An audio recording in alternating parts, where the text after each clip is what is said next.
It was a gray Thursday morning in late September 2024 when a courier van pulled up outside a small auction house in the Essex countryside. Inside the van sat a battered cardboard box, sent without a return address. The only label read, "Property of a private collector. Handle with care." The senior cataloger who opened it had spent 30 years handling the belongings of Britain's grandest families.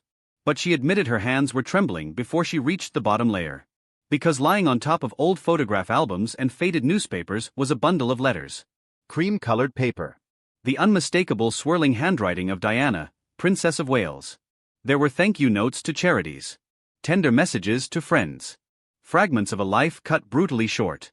But tucked at the very bottom of the box, sealed inside its own protective sleeve, was an envelope that made the room fall silent.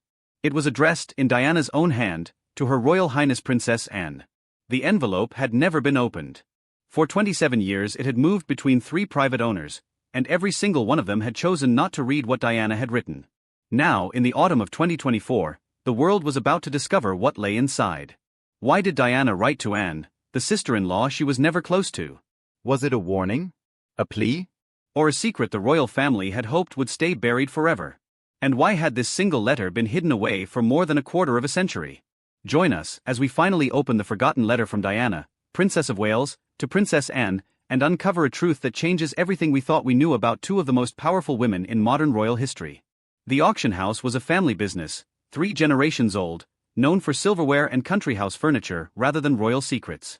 So when the senior cataloger spread the contents of the box across her workbench, she called in an expert she trusted, a handwriting analyst who had spent 20 years studying Diana's confirmed correspondence. What he found made even him pause. Most of the letters in the box were ordinary, faded with age, worn at the edges.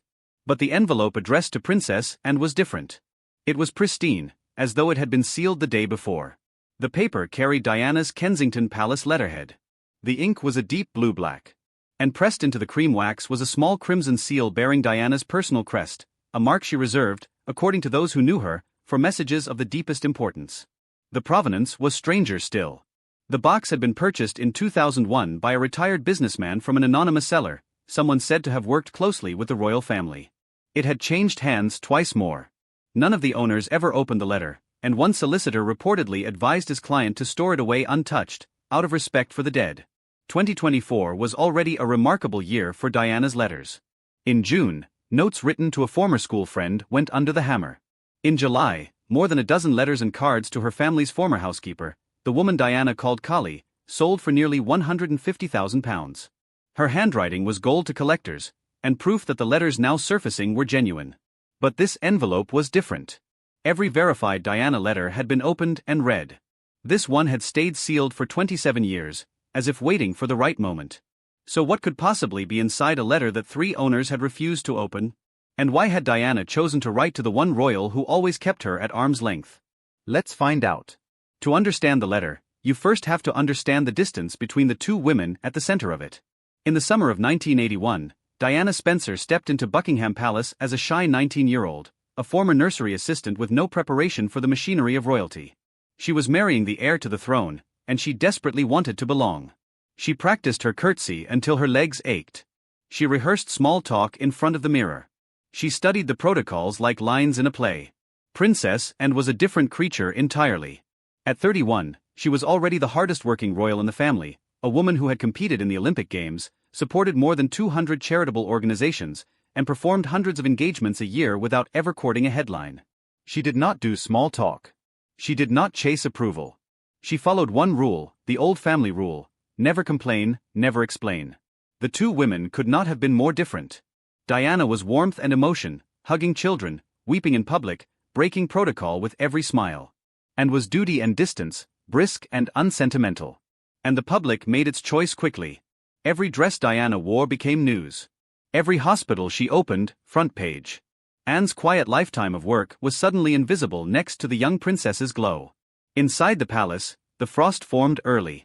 At formal dinners, Diana would arrive with her carefully rehearsed conversation, and would reply with short nods, eyes fixed on her plate. Those close to the family later recalled that Diana once said, "If Anne's there, I'm off." The words may have been said half in jest. But they captured a relationship that never warmed. It was not hatred. The 2 women were simply written in different languages. And could not read Diana's emotional honesty, and Diana could not decode Anne's dry, wordless devotion. And in 1992, the Annus Horribilis bound them together. Charles and Diana separated and divorced, two princesses publicly picking up the pieces of private pain, still unable to comfort one another. Then, in the years before that, two small decisions had already driven the wedge deep: two christenings, two godmothers, and the silence that followed. On the 21st of June 1982, Prince William was born, and the palace prepared for a christening steeped in tradition. Custom suggested Princess and the baby's aunt as one of the godparents. It would have been a gesture of family unity, all the more natural because Prince Charles had been chosen as godfather to Anne's son Peter years earlier. Diana made a different choice. She selected friends and sympathetic figures, people who had shown her personal kindness, and left the senior royals uninvited. Princess Anne was not among the godparents. The family was said to be shocked. For a woman like Anne, who had built her entire life around duty and tradition, the decision read as a rejection of everything she represented. The television cameras caught the temperature of the moment. In footage that resurfaced years later, and approached by journalists after William's birth, gives an answer so clipped that royal watchers still discuss it today. Many read it as ice. Others insist it was simply Anne being and brisk, private, allergic to sentiment in public. 2 years later, history repeated itself. When Prince Harry was born in September 1984, Diana again chose her own godparents, a small circle of friends, and again left and out. The message could not have been clearer. Anne delivered her reply in a way the whole family understood. On the day of Harry's christening, she did not attend. She was reported to be away, pursuing her own interests in the country, making her feelings known without saying a word. From that day, the distance between the two princesses hardened. At family gatherings they remained civil, correct, careful. And threw herself deeper into her work. Diana, increasingly isolated, began to build a different life, one the palace could not control. For 14 years, that was the story: two women, one duty, no bridge between them. So how, after so much frost, did Diana come to place her trust in the woman she had twice snubbed? The answer lies in the strangest and most dangerous year of Diana's life. The year was 1997.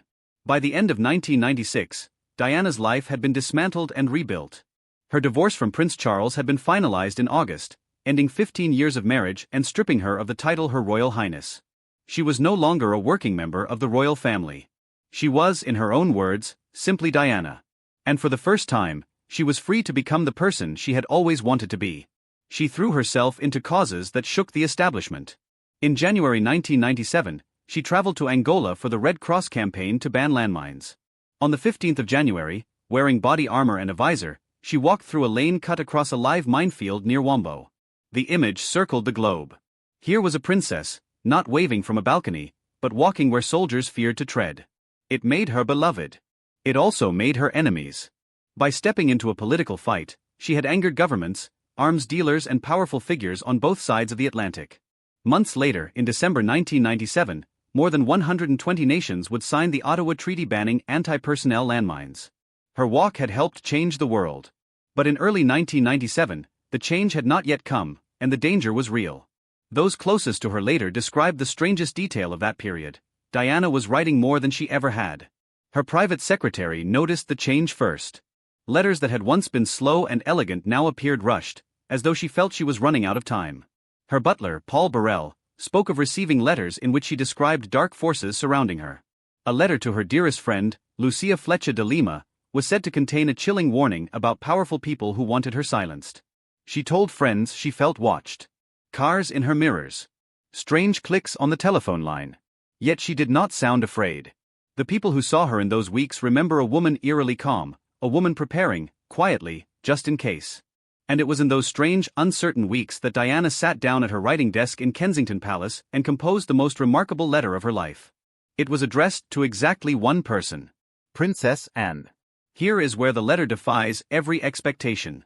The woman who wrote it, in those final strange months of 1997, was not the Diana the newspapers described. There was no anger in her handwriting. No bitterness about the family that had cast her out. The letter was calm, thoughtful, almost prophetic. According to those who have studied the correspondence, Diana opened by acknowledging the distance between them. She did not pretend they had been close. She did not rewrite history. Instead, she wrote that she had always admired the strength it took to be the most loyal servant of a family, to give a lifetime of duty without ever asking for praise. to Diana, and had done the impossible. She had remained completely herself inside a machine designed to erase personality. Then came the confession that scholars say makes the letter remarkable. Diana wrote that she had been watching. She had seen how one carried the monarchy through its worst years, the scandals, the divorces, the annus horribilis, always standing, never crumbling. And in the spring of 1997, as Diana felt enemies closing in, she realized there was only one person in that vast family she could trust with the only thing that mattered to her: her sons. The request, when it came, was not for jewels or titles or protection of her memory. It was simpler, and more devastating. If anything happened to her, Diana asked and to watch over William and Harry. Not to make them perfect royals. Not to turn them into marble statues. But to give them the freedom to become themselves, the freedom the palace had never given her. She wrote about the traditions of the monarchy crumbling, and the need for the family to change with the times. She wrote about the power of the press, a machine she knew better than anyone alive, and warned that her sons would be hunted by it. She wrote about the risk that one day, one of her boys might choose happiness over duty, and break away from everything the crown stood for. Royal experts who have examined the letter's claims say the handwriting, the paper and the ink match Diana's confirmed 1997 correspondence. But the palace has never confirmed the letter's contents, and authenticity has never been officially certified. So how much of it is fact, and how much is legend? That question hangs over the letter even now. But it is the final line that haunts everyone who has read it. According to sources, Diana closed the letter with a single short sentence. 5 words, months before her death. And 29 years later, the world looks back and wonders, did she know? Did she see the whole future, laid out in her careful looping handwriting, on cream paper from Kensington Palace? Let's test Diana's words against what actually happened. First, her warning about the press. In the summer of 1997, Diana was being chased by paparazzi every time she left a building. On the 31st of August, in a Paris tunnel, that pursuit ended in catastrophe. The men who had photographed her would never escape the accusation that their chase had cost her life. And today, every royal who steps into public carries the scars of that lesson. William has fought the media his entire adult life, suing over hacked phones and stolen pictures. Harry's war with the tabloids is the defining battle of his generation. Second, her prediction about the monarchy adapting or dying. In 1997, the crown seemed eternal. Today, the family has been forced to slim down, modernize, and ask itself a question it never wanted to ask. What is a royal for, in an age that no longer bows? The institution Diana warned about is today fighting for its own relevance, exactly as she wrote. Third, and most striking, her words about one of her sons choosing freedom over duty. In 2020, Prince Harry walked away. He and Meghan Markle stepped back from royal life and built an entirely new existence outside the institution that had defined them. The palace called it a shock. Diana's letter called it, 23 years earlier, a possibility the family should prepare for. Those who know the family say Princess Anne, in private, was one of the few senior royals who refused to condemn Harry publicly. She understood, perhaps better than anyone, the bargain he was rejecting. And William? He walks the tightrope Diana described, honoring tradition while raising his children in a way she would have recognized. Ordinary schools, ordinary friends, open affection, a determination that his sons will not be crushed by the weight of their bloodline. Catherine, his wife, a commoner, like Diana once was, has rebuilt the image of the monarchy in her own image. Warmth, in a palace that once feared it. Coincidence? Or prophecy? Historians are divided. But even the skeptics admit this. The letter, whether genuine or embellished, reads today like a map of everything that followed. So what does Princess Anne think of it all? Nobody knows, because nobody has heard from her. Since the letter's existence became known, Buckingham Palace has issued no statement. No confirmation. No denial. Just silence, the oldest royal defense, the wall that has protected the family for centuries. Insiders who have worked at royal residences describe Anne's reaction in quieter terms. She has never spoken publicly about Diana's letters, and those who serve her say she keeps her feelings close, even now. But some royal watchers point to a detail that suggests the letter changed something. In the year since Diana's death, Anne quietly became exactly what the letter requested, a steady, sheltering presence for William, and later, a reminder of stability for the whole family as it stumbled through scandal after scandal. Was the letter real? Was it the final bridge between two women who could never cross the distance between them? Or is it, as some skeptics insist, a beautiful fiction, a story told about grief and love that the world desperately wants to believe? The envelope remains sealed in a private collection. Its owners still refuse to open it. And so the question passes to you. Did Diana really write to Princess Anne, asking her to protect her sons? Did she see the future before it happened?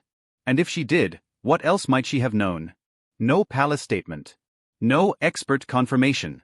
Only a letter, waiting in the dark, for the moment the world is ready for the truth. Whatever the truth, one thing is certain. Diana's words did not die with her. They are still reaching us, one envelope at a time, nearly 30 years after her death. Letters to friends, to housekeepers, to school friends, surfacing at auction houses across England, each one a piece of a woman the world never finished understanding. And at the very bottom of a cardboard box in Essex, a cream envelope addressed to Princess and Waits. Still sealed. Still silent. 2 women. 1 duty. A gulf of years and frost between them. And a single letter that may have been Diana's last act of trust. She wrote those words to the one royal she trusted least. And if her letter to Anne proves anything, it is this: even at the end, even after everything, Diana never stopped fighting for her boys. What do you think? Was the letter genuine? Did Diana place her final trust in Princess Anne? And what would Anne's silence tell us, if she ever chose to speak? Share your thoughts in the comments below. And if you want to stay with us for the next untold royal story, like this video, subscribe, and turn on notifications. Because some letters were never meant to be opened.